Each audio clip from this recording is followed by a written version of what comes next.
अगर आपकी बिरयानी की लिस्ट में चिकन टिक्का बिरयानी नहीं है तो उस लिस्ट में कोई कमी है। तो रेसिपी को एंड तक देखिएगा, मुझे उम्मीद है बहुत पसंद आएगी। तो आप ये बिरयानी जो है ना अपनी लिस्ट में ज़रूर ऐड कर लेंगे और बना के देखेंगे तो खाने वाले अपना हाथ नहीं रोक पाएंगे, इतनी मज़ेदार और चटखारेदार बन के तैयार होती है। तो अस्सलाम वालेकुम एवरीवन, कैसे हैं आप सब लोग? उम्मीद करती हूँ सब खैरियत से होंगे। मैं नाज़िया एंड वेलकम टू जायका मज़ेदार।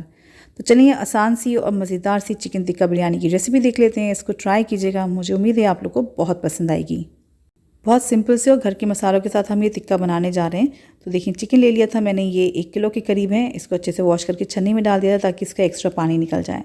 फिर इसमें हम डालेंगे दही, थोड़ा सा लहसुन अदरक का पेस्ट, नमक, थोड़ा सा टिक्का मसाला है, आप चाहें तो तंदूरी मसाला भी इस्तेमाल कर सकते हैं, लाल मिर्च, कश्मीरी लाल मिर्च, काली मिर्च का पाउडर है, थोड़ा सा खुशबू के लिए जीरा पाउडर है, गरम मसाला पाउडर है और डालेंगे थोड़ा सा नींबू का रस, जिससे ये टिक्का जो है ना चटपटा बन के तैयार होगा।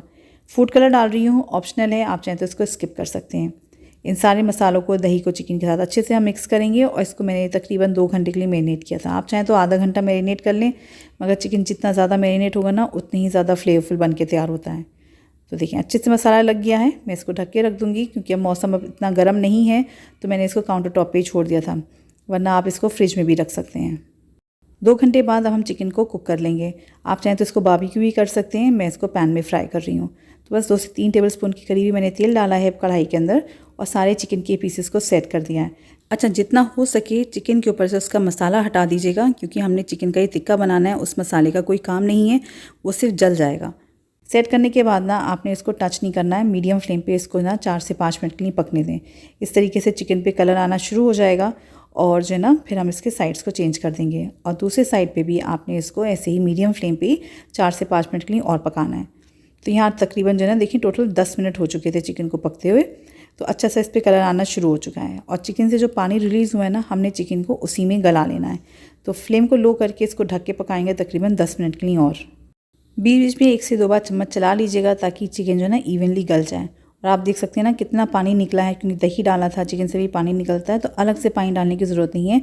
हमने चिकन को इसी में पूरा गलाना है, क्योंकि चिकन को जो है ना हम मसाले में नहीं पकाने वाले, लेयरिंग में इस्तेमाल करने वाले हैं।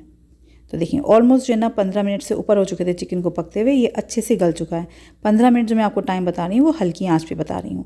तो ये बिल्कुल परफेक्टली डन हो चुका है। अब इस पॉइंट पे ना हमने गैस को बंद कर देना है और चिकन को थोड़ा सा साइड में करके हम इसमें कोयले की स्मोक देंगे। तो मैंने एक छोटी सी कटोरी रखी और जलता हुआ कोयला डाला, थोड़ा सा तेल डाल के मैंने इसको ढक दिया है। स्मोक जो है ना आपको जितनी स्ट्रॉन्ग पसंद है उस हिसाब से आप इसको ढकिएगा। मैंने 5 मिनट बाद कोयला निकाल के और चिकन को निकाल के अलग रख लिया था एक प्लेट में, और बचे हुए तेल के अंदर ना हम आगे का प्रोसेस स्टार्ट कर लेते हैं। तो अभी हमने मसाला बनाना है बिरयानी के हिसाब से, तो मैंने थोड़ा सा तेल और डाल दिया, आधे कप के करीब, और इसमें डाल देंगे एक प्याज को बारीक स्लाइस करके। प्याज जो है ना आपने अब मीडियम फ्लेम पे हल्का सा सुनहरा कर लेना, हल्का गोल्डन ब्राउन कलर आ जाए इस पर, इतना फ्राई कर लें। तो देखिए प्याज अच्छे से गोल्डन ब्राउन हो चुकी है।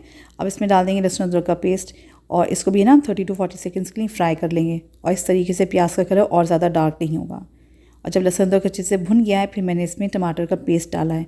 टमाटर को आप चाहें तो बारीक काट के भी डाल सकते हैं, पेस्ट होता है तो ना ग्रेवी बहुत अच्छी से स्मूथ से बन के तैयार होती है। टमाटर को मैंने अच्छे से मिक्स कर लिया है और फिर इस पर हम डालेंगे थोड़े से सूखे मसाले, जैसे कि हो गया हल्दी पाउडर, धनिया पाउडर डाल दिया है, तीखी वाली लाल मिर्च है, मिर्च आपने टेस्ट के हिसाब से एडजस्ट करिएगा, और थोड़ा सा डालेंगे इसमें हम बिरयानी मसाला।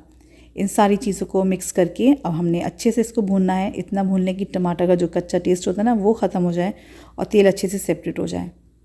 देखिए अल्हम्दुलिल्लाह मसाला बहुत अच्छे से भुन गया है, तेल सेपरेट हो गया है। अब मैं फ्लेम को लो कर रही हूँ और आप चाहें तो गैस को बंद भी कर सकते हैं, क्योंकि इसमें हम डालेंगे थोड़ा सा दही। आधा कप के करीब दही था जिसको मैंने अच्छे से फेंट के इसमें डाला है, और दही डाल के आपने टमाटर के अंदर अच्छे से जल्दी जल्दी मिक्स करना है। और जब दही अच्छे से मिक्स हो जाए टमाटर में, तो फ्लेम को दोबारा से ऑन करेंगे और इसको अच्छे से भूनेंगे। साथ ही साथ जो मैरिनेशन था ना, जो हमने टिक्का बनाया था ना, उसका बचा हुआ मैरिनेशन मैंने इसमें कढ़ाई में डाल दिया है, क्योंकि इसमें भी सारा फ्लेवर है, सारे मसाले हैं। बिरयानी का फ्लेवर इन्हांस करने के लिए इसमें जाएगा थोड़ा सा आलू बुखारा, हरी मिर्च और हरा धनिया और पुदीना। हरा धनिया और पुदीना डालते वक्त जो है ना कैमरा बंद हो गया था और ये क्लिप जो है ना रिकॉर्ड होना रह गई, मगर आप देख सकते हैं मैंने हरा धनिया और पुदीना डाला है और मसाले को बहुत अच्छे से भून लिया है कि दही का कच्चा टेस्ट जो है ख़त्म हो चुका है और तेल सरफेस पे आ गया है। नमक डालेंगे मसाले के हिसाब से और सब कुछ दोबारा से मिक्स कर लेंगे। अब हमने क्या करना है ना, ये जो तेल है ना एक्स्ट्रा जो आपको नज़र आ रहा है ना, ये आपने कटोरी में निकाल के अलग रख लेना है, ये हम गार्निशिंग में इस्तेमाल करेंगे। तो चलिए टिक्का रेडी है, मसाला रेडी है, तो अब बिरयानी के चावल बना लेंगे। तो पतीले में पानी गर्म होने लगा था। फिर मैंने इसमें थोड़े से साबुत मसाले डाले हैं खुशबू के लिए, और डाला है नमक, थोड़ा सा धनिया और पुदीने की पत्तियाँ। हरी मिर्च डाल देंगे ताकि चावल फीके फीके ना लगें, और थोड़ा सा तेल डाल के इसको ढक के ना पानी में ना उबाल आने देंगे। पानी में जब उबाल आ जाए तब भी इसको 1 से 2 मिनट और उबलने दीजिएगा, ताकि जो खड़े मसाले हैं ना उसकी खुशबू बहुत अच्छे से पानी में आ जाए। फिर डालेंगे इसमें हम चावल। ये मैंने बासमती चावल लिए थे और इसको आधे घंटे के लिए भिगो दिया था। और चावल डाल के हल्के हाथ से चम्मच चलाइएगा, बहुत तेज़ चम्मच मत चलाइएगा वरना चावल टूटने लगता है। और इसको हमने तकरीबन 7 से 8 मिनट पकाना है। और इतनी देर में आप देखेंगे ना चावल जो है ना ऑलमोस्ट जो है ना 80% के करीब गल गए होंगे। फिर आपने इसको छन्नी में निकाल देना है और इसका पानी फेंक देना है। अब लेयरिंग करेंगे तो पतीली के अंदर थोड़ा सा तेल डालेंगे जो हमने निकाला था ना मसाले में से वो, और जो है ना थोड़ा सा मसाला डाल देंगे ताकि चावल नीचे चिपके नहीं। उसके बाद आधे चावल जो है ना तकरीबन आपने पतीली में डालने हैं, और जो मसाला तैयार किया था ना वो सारा मसाला आपने चावलों के ऊपर फैला देना है। और रिमेनिंग जो आधे चावल है ना वो इस मसाले के ऊपर हम डाल देंगे। फिर जो चिकन हमने टिक्का बनाया था ना वो आपने सारा टिक्का जो है ना ऊपर लेयर लगा देनी है। मसाले से जो तेल निकाला था ना वो सारा तेल आपने चिकन के ऊपर चावल के ऊपर डाल देना। आप चाहें तो इस पर थोड़ा सा देसी घी भी डाल सकते हैं खुशबू के लिए। एक टमाटर ले लिया था मैंने जिसको मैंने स्लाइस करके बिरयानी के ऊपर लगा दिया, बस इसको गार्निश करने के लिए। और एक नींबू को काट के उसका स्लाइसेस इसमें डाल दिए हैं। थोड़ा सा हरा धनिया डाल रही हूँ, खाना देखने में अच्छा लगेगा तो खाने का मज़ा बढ़ जाएगा। और बिरयानी में तो धनिया पुदीना तो उसकी जान होती है। अब लिड पे जो है ना कपड़ा लगा के और पतीली को हम दम पे रखेंगे लो फ्लेम पे तकरीबन 10 से 12 मिनट के लिए। पतीली अगर आपके हल्के तले की है तो नीचे तवा लगा दीजिएगा। 12 मिनट बाद तकरीबन मैंने गैस को बंद कर दिया था, लेकिन लिड नहीं हटाई थी। लिड हटाई उसके 5 मिनट बाद, और लिड हटाने के बाद भी 2 मिनट बाद मैंने देखिए चावल मिक्स करना शुरू किए हैं। और आप देख सकते हैं चावल का एक एक दाना अलग है, और बहुत ही खुशबूदार और मसालेदार ये बिरयानी बन के तैयार हुई थी। और खाने में इतनी मज़ेदार थी कि सबको मज़ा आ गया था ये खा के।